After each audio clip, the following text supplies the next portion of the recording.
नमस्कार साथियों। आज हम पढ़ेंगे क्रिया के आधार पर जो वाक्य परिवर्तन थे जिसे वाच्य कहते हैं। पिछली क्लास में हमने देखा था कि वाक्य क्या होता है, वाक्य किसे कहते हैं, वाक्य के कौन कौन से अंग होते हैं और वाक्य का जो वर्गीकरण है वो किस आधार पर किया गया है। ये अपन ने पिछली क्लास में देखा था। रचना के आधार पर वाक्य के भेद, क्रिया के आधार पर और अर्थ के आधार पर। आज हम देखेंगे क्रिया के आधार पर वाक्य के भेद। आइए चर्चा करते हैं क्रिया के आधार पर वाक्य के भेद।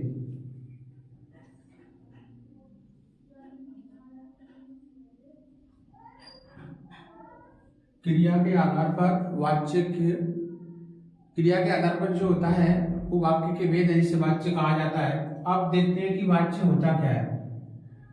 सीधी सी भाषा में कहा जाए तो क्रिया का जो रूप परिवर्तन है वो वाच्य कहलाता है। क्रिया का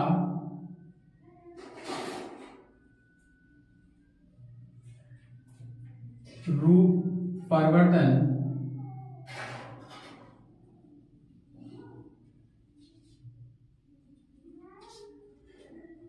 वाच्य कहलाता है।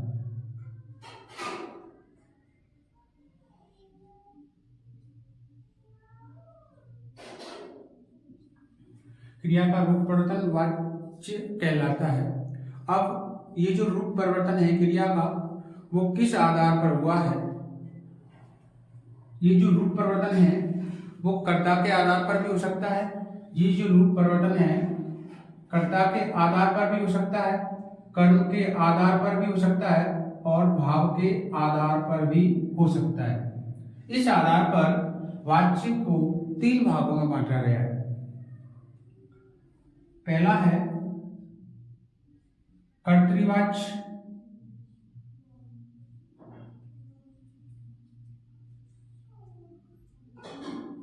दूसरा है कर्मवाच्य, तीसरा है भाववाच्य।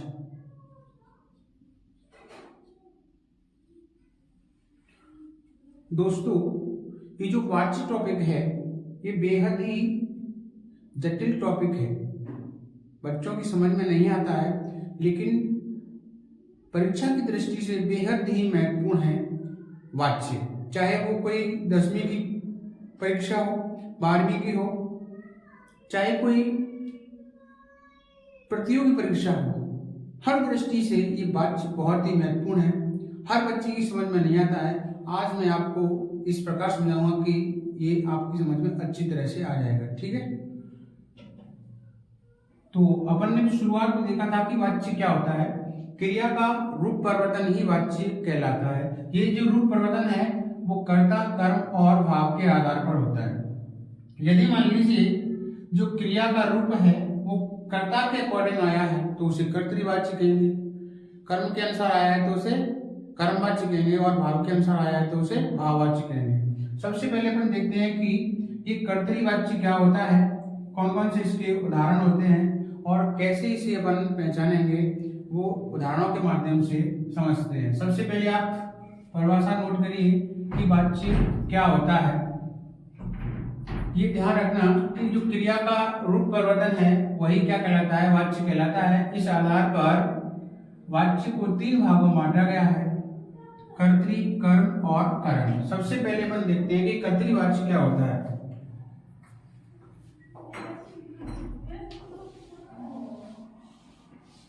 दोस्तों, कर्तृवाच्य की परिभाषा की बात करें, कर्तृवाच्य की परिभाषा की बात करें, जब क्रिया का जो परिवर्तन है वो कर्ता के आधार पर हो, जो क्रिया के लिंग वचन है वो कर्ता के अकॉर्डिंग बदलें, उसे कर्तृवाच्य कहते हैं। ठीक है, ये तो परिभाषा रही कि जब क्रिया के लिंग और वचन कर्ता के अनुसार बदलें तो उसे कर्तृवाच्य कहेंगे। अब कर्तृवाच्य को किस प्रकार से पहचाने, उसके कुछ नियम हैं।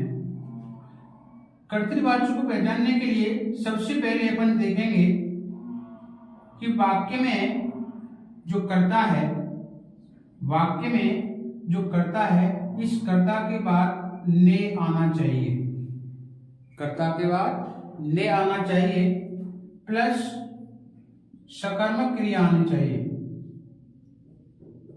सकर्मक क्रिया, और सकर्मक क्रिया के बाद आना चाहिए जो क्रिया के जो लिंग वचन हैं,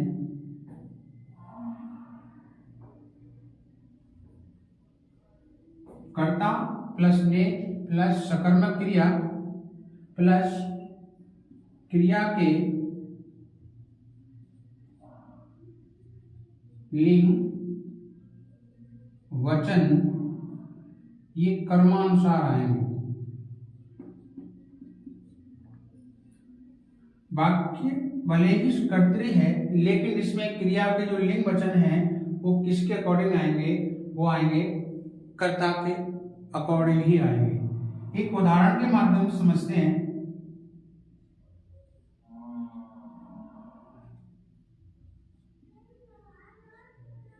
राम ने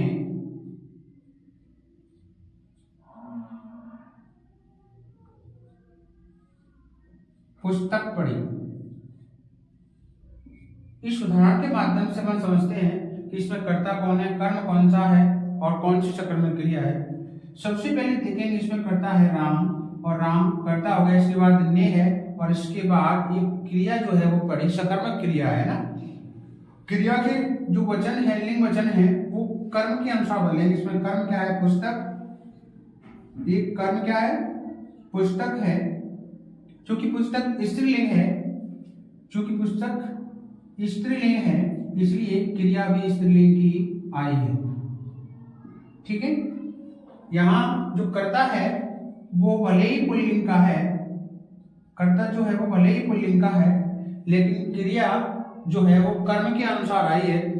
याद रखना इसको, ये कर्म के अकॉर्डिंग भले ही आई है, लेकिन वाच्य ये कर्तृ ही होगा। कौन सा वाच्य होगा?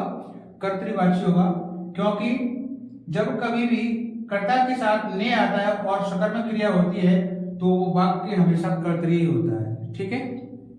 तो ये पहला नियम हो गया कर्तृवाच्य को पहचानने का, कि जब कर्ता और कर्ता के बाद ने आया है प्लस सकर्मक क्रिया है, और तो क्रिया के जो लिंग वचन है वो कर्म के अनुसार बदलेंगे। ये सोच के विद्यार्थी गफलत में आ जाते हैं कि कहीं ये कर्मवाच्य नहीं हो जाए। ठीक है। तो इस दृष्टि से ये नियम है वो बहुत ही मोस्ट है, इंपॉर्टेंट है, याद रखना है इसको। ठीक है। दूसरा नियम है कर्ता प्लस अकर्मक क्रिया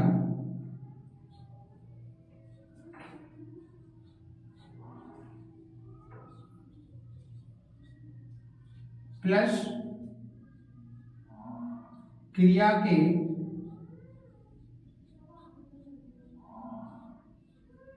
लिंग और वचन कर्तानुसार। इसमें जो क्रिया के लिंग वचन हैं वो कर्ता के अनुसार बदलेंगे। क्रिया कौन सी आएगी? अकर्मक। कर्ता के बाद कोई भी पर्सन नहीं होगा, कर्ता के बाद अकर्मक क्रिया आएगी। इसको एक उदाहरण के माध्यम से समझते हैं। मोहन मुस्कुराता है।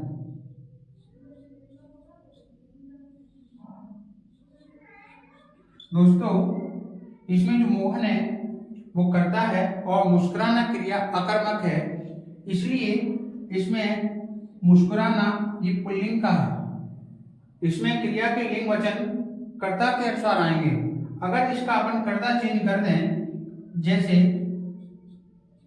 मोहिनी मुस्कुराती है, जैसे ही कर्ता चेंज किया वैसे क्रिया भी चेंज हो गई। इसका मतलब है ये क्रिया किस पे आश्रित है? कर्ता पर आश्रित है, और कर्ता पर आश्रित है इसलिए वाच्य हो जाएगा हमारा कर्तृवाच्य। तो दूसरा नियम हो गया कि यदि कर्ता के बाद अकर्मक क्रिया आए और क्रिया के लिंग वचन कर्ता के अनुसार बदलेंगे, वाच्य कौन सा होगा? कर्तृवाच्य। आप इसको एक बार नोट करिए। बेहद ही सरल भाषा में मैंने आपको बताया है कि कर्तृवाच्य को किस तरह पहचानेंगे। तो कर्तृवाच्य को पहचानने के 3 नियम हैं। पहला नियम है कर्ता, कर्ता के बाद ने और उसके बाद सकर्मक क्रिया है। फिर उसके बाद क्रिया के जो लिंग वचन होंगे वो किसके अनुसार बोलेंगे? कर्म के अनुसार, न कि कर्ता के अनुसार। ये इसमें सबसे ज्यादा गफलत होती है। इसलिए सबसे इंपॉर्टेंट आप याद रख सकते हैं कि कर्ता के बाद जब भी ने आए तो वाच्य हमेशा कर्तृवाच्य ही होगा। ठीक है, नोट करिए आप।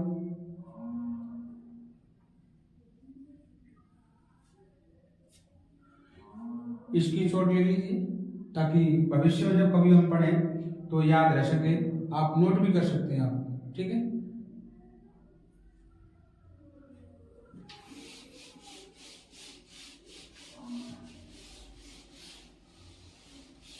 इन तीनों को मैं एक साथ ही लिख देता हूं। वाच्य हमारा पढ़ रहे थे अपन, पहला वाच्य था हमारा कर्तृवाच्य। और कर्तृवाच्य की पहचान के 3 नियम मैं आपको बता रहा हूं। पहला तो नियम है कर्ता प्लस कर्ता के बाद ने आए प्लस सकर्मक क्रिया आए, सकर्मक क्रिया आए और क्रिया के जो लिंग वचन हैं, क्रिया के लिंग वचन कर्मानुसार आएंगे। किसके अनुसार आएंगे? कर्मानुसार आएंगे इसमें। ठीक है, इसका उदाहरण देखते हैं। मोहन ने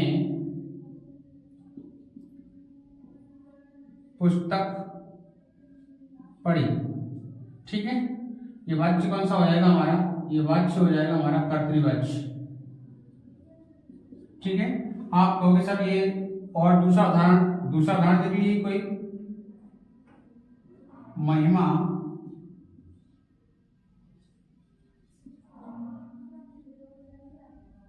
ने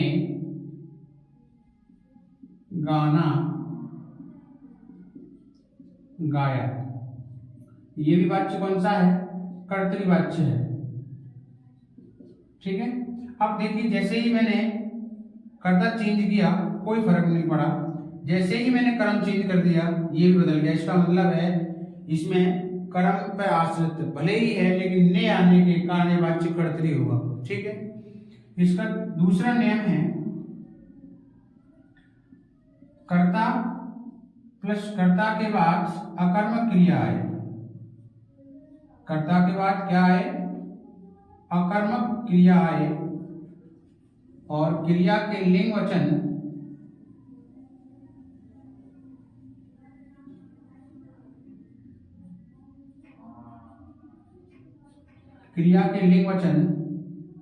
कर्ता अनुसार आए तो वाच्य तब भी क्या होगा? हमारा कर्तृवाच्य होगा। इसके उदाहरण के माध्यम से समझते हैं। सुरेश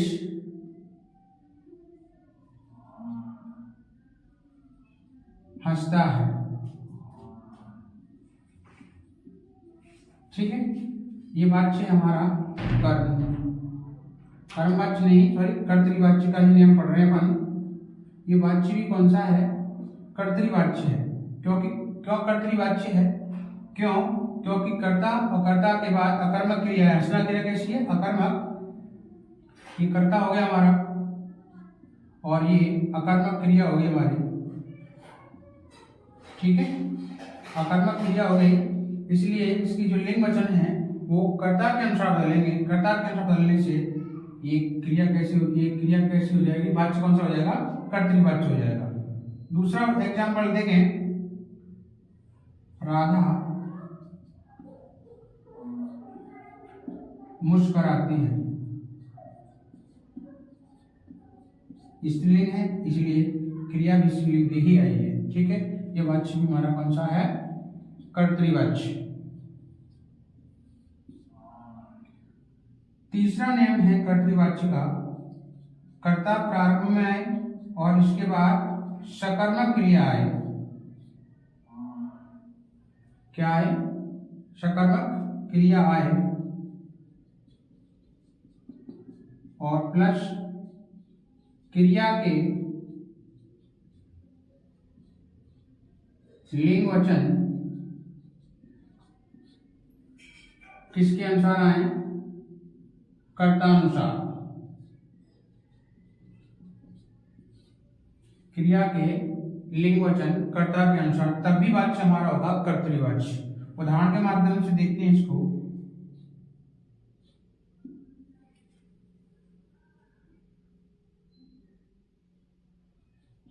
आनंद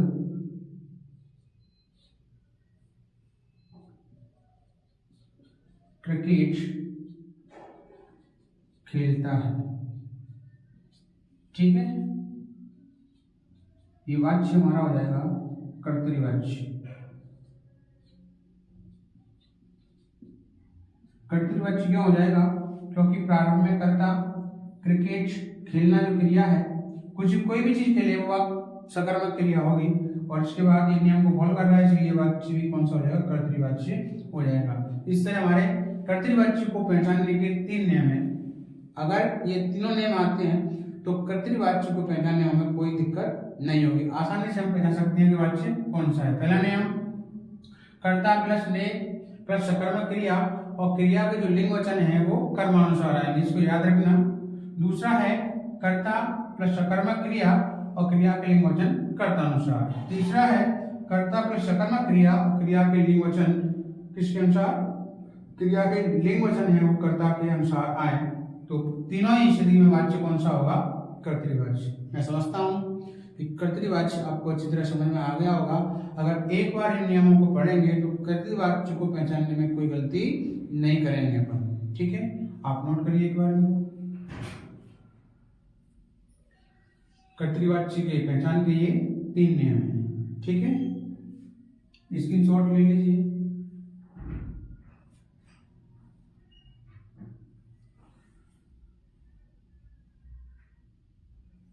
चलिए आगे चलते हैं। दूसरा वाच्य,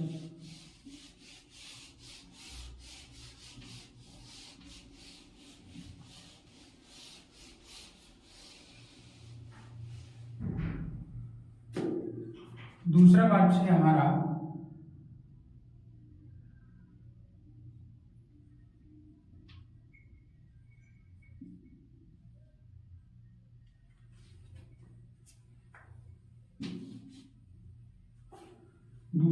है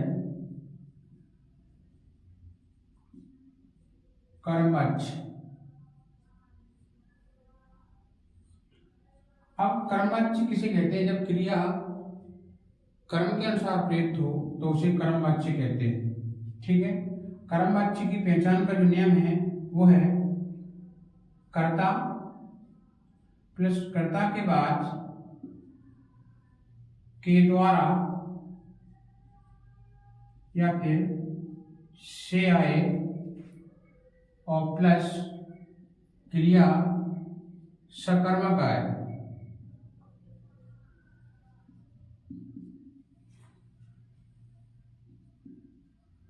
क्रिया के लिंग वचन कर्मानुसार आए तो वहां वाच्य कौन सा होगा? वहां वाच्य होगा कर्मवाच्य। कर्ता के बाद से भी आ सकता है और के द्वारा भी आ सकता है। दोनों ही स्थिति में अभी अपन पढ़ते हैं एक उदाहरण।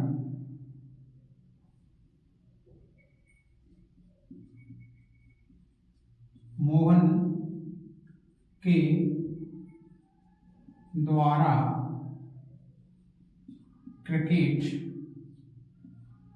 खेली जाती है। ठीक है, मोहन क्रिकेट खेलता है, इसे बनाया, ये के द्वारा आ गया, ये कर्ता है और ये पहला उदाहरण हमारा, मोहन के द्वारा क्रिकेट खेली जाती है। दूसरा है माली के द्वारा उद्यान में पानी दिया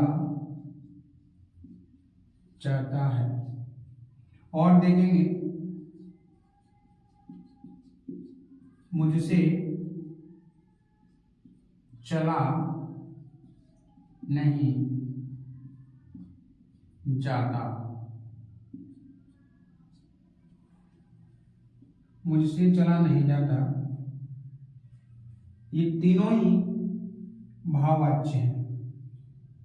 पढ़ाने वाले ये पढ़ाते हैं कि जहां कहीं भी असमर्थता का भाव होता है वहां भाववाच्य होता है, लेकिन हर स्थिति में ये सही नहीं है। यहाँ भाव असमर्थता का हो रहा है तो हमेशा ऐसा नहीं होता है। अपन तो पहचान सकते हैं कि कर्ता और कर्ता के बाद के द्वारा और सकर्मक क्रिया। सबसे इंपॉर्टेंट चीज है कि हमें सकर्मक और अकर्मक क्रिया आनी चाहिए। यदि सकर्मक और अकर्मक क्रिया को हम पहचान सकते हैं तो वाच्य आसानी से पहचान सकते हैं। तो इसको पढ़ने से पहले हमें सकर्मक और अकर्मक क्रिया भी आनी चाहिए। ठीक है, ये कर्मवाच्य का उदाहरण। अब जो तीसरा लास्ट बचा है हमारा वो है भाववाच्य। तीसरा है भाववाच्य। जब क्रिया के जो लिंग वचन है, क्रिया जो है वो न कर्म के अनुसार न कर्ता के अनुसार भाव के अनुसार बदले तो उसे भाववाच्य कहते हैं। इसका जो नियम है वो ये है कि कर्ता प्लस कर्ता के बाद के द्वारा, कर्ता प्लस कर्ता के बाद के द्वारा या से आए, कर्ता प्लस कर्ता से आए और इसके बाद अकर्मक क्रिया है। अकर्मक क्रिया आए और क्रिया जो है वो क्रिया सदैव एक वचन पुल्लिंग की आती है। ये प्रश्न कई बार आया है कि भाववाच्य में क्रिया आती है एक वचन पुल्लिंग की, एक वचन पुल्लिंग की, और अकर्मक क्रिया का इसमें क्या होता है, प्रयोग होता है। उदाहरण देखते हैं।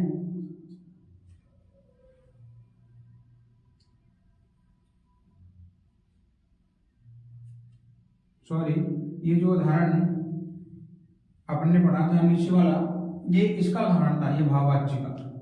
ये जो उदाहरण पढ़ा था मुझसे चला नहीं जाता, ये वाला उदाहरण भाववाच्य का था, क्योंकि असमर्थता का भाव इसी में ही होता है। ठीक है, इधर देखिए उदाहरण।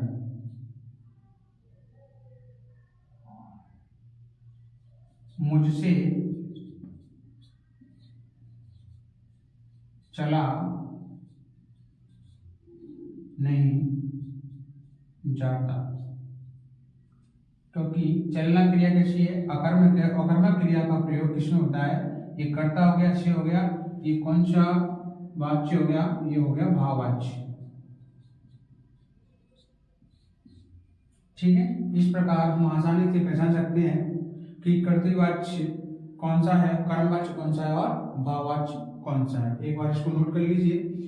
जो मैंने ये लिखाया था मुझसे चला नहीं रहा, भाववाच्य का उदाहरण गलती से इधर लग गया था। ठीक है, आप यहाँ नोट करिए इसको और उदाहरण देख लीजिए। राम से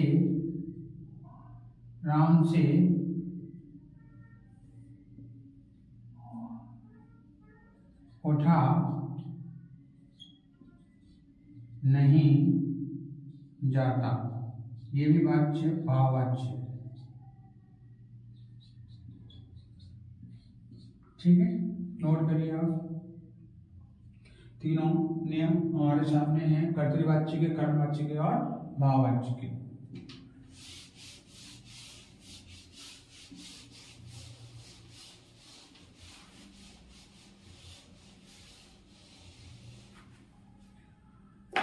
तीनों वाच्यों को पढ़ने के बाद एक बार संयुक्त रूप से अपन इनको देखते हैं।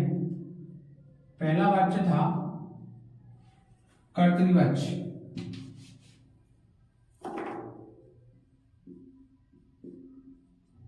पहला वाच्य था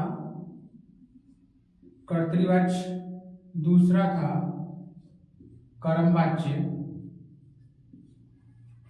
तीसरा है भाववाच्य।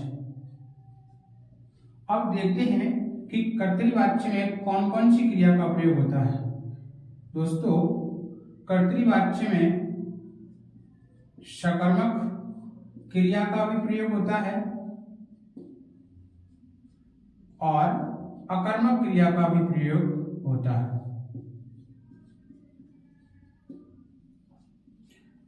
लेकिन कर्मवाच्य में केवल एक ही क्रिया का प्रयोग होता है, वो भी सकर्मक क्रिया।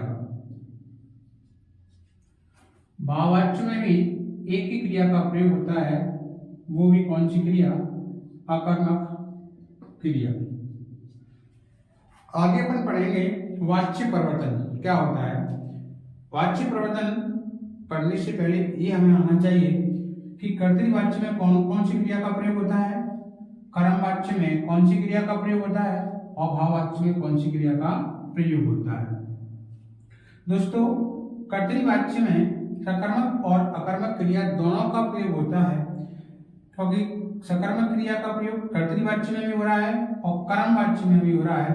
इसलिए कर्तृवाच्य कर्मवाच्य में भी बदल सकता है और इसमें अकर्मक क्रिया का प्रयोग होता है, इसलिए ये भाववाच्य में भी बदल सकता है। ठीक है, अब भाववाच्य में भी बदल सकता है ना, इसलिए अब अगर जो कर्मवाच्य है इसमें सकर्मक क्रिया का प्रयोग होता है तो कर्मवाच्य का प्रयोग किस में हो सकता है? कर्मवाच्य किस में बदल सकता है? कर्तृवाच्य में। ठीक है, और भाववाच्य भी किस में बदल सकता है? ये भाववाच्य भी बदल सकता है किसमें? कर्तृवाच्य में। लेकिन याद रखना दोस्तों, इसमें सकर्मक क्रिया का प्रयोग होता है कर्मवाच्य में और इसमें अकर्मक क्रिया का प्रयोग होता है, इसलिए कभी भी कर्मवाच्य भाववाच्य में नहीं बदलेगा। न कर्मवाच्य भाववाच्य में बदलेगा और न ही भाववाच्य कर्मवाच्य में बदलेगा। ठीक है, कर्तृवाच्य कर्मवाच्य में बदल जाएगा, भाववाच्य में बदल जाएगा, भाववाच्य कर्तृवाच्य में बदल जाएगा, कर्मवाच्य भी कर्तृवाच्य में बदल जाएगा। लेकिन कर्मवाच्य और भाववाच्य एक दूसरे में चेंज नहीं होते हैं, ये सबसे इंपॉर्टेंट है। आई होप, मैं आशा करता हूँ कि आपको ये जो बिंदु आज मैंने आपको पढ़ाया है वाच्य, जो सभी प्रतियोगी परीक्षाओं और कक्षा 10, 12 जितनी भी कक्षाएं हैं उनके लिए बेहद ही इम्पोर्टेंट है।